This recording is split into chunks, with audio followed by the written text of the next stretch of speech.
here we are on Justin's original projections, where he wants to spend $48,000 a year in retirement, and he's running into a shortfall at age 92 when his financial assets have been depleted. So let's call this his baseline projections. I can select this menu, rename the projections, and save.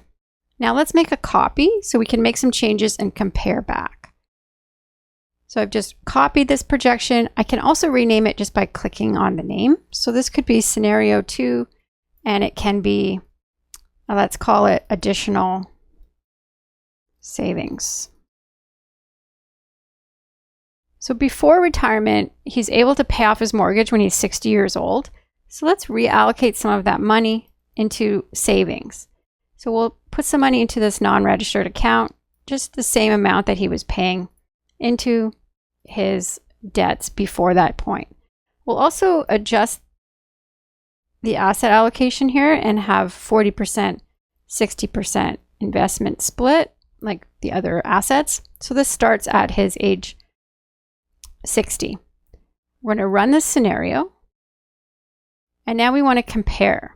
So a very quick way to compare is to click this button under the estate before tax. When you first open it, you'll have a button that says compare with other scenarios. So here we can see that he's still incurring some debt at the end of the plan. He's still running into a shortfall, but it's less of a shortfall. He has a higher final estate compared to the original baseline spending of $48,000. So let's make another copy. And in this one, we'll make a change that's pretty common that people like to try is and CPP starting at age 70. So a very quick way to make that update is to go to the government benefits, scenario setup, change the start age to 70. And you can see this as I click away, that annual retirement pension increases. Come back to the planning page. You can see under CPP, it doesn't start until age 70. So before that year, he's having to take some money out of his assets to cover what he's not getting from CPP. And you can see that his marginal tax rate is actually very low in those years because it's mostly taking the money from TFSA and non-registered. It's taking a little bit to get him some money out of the registered account tax-free.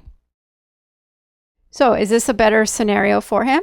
We'll take a look at the estate before tax. Again, in the final year, we can see that in this case, he doesn't actually have to take a loan to get to the end of the projections. And so he has a higher final estate at age 100. But what about comparing at an age before age 100? So because he's started taking CPP later, he's had to withdraw from his own assets earlier in the projections. So we could take a look at maybe age 75. All we have to do is click the estate before tax value at age 75.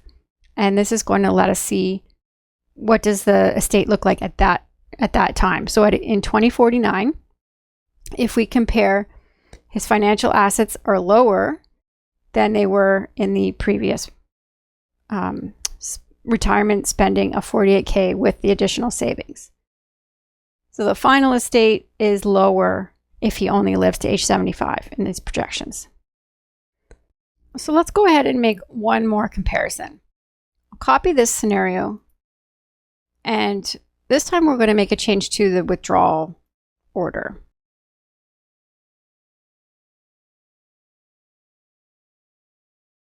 So we'll call this scenario 4 RIF conversion at retirement. So as we pointed out earlier, there's a little bit of money coming out of this RSP before the RIF minimums start.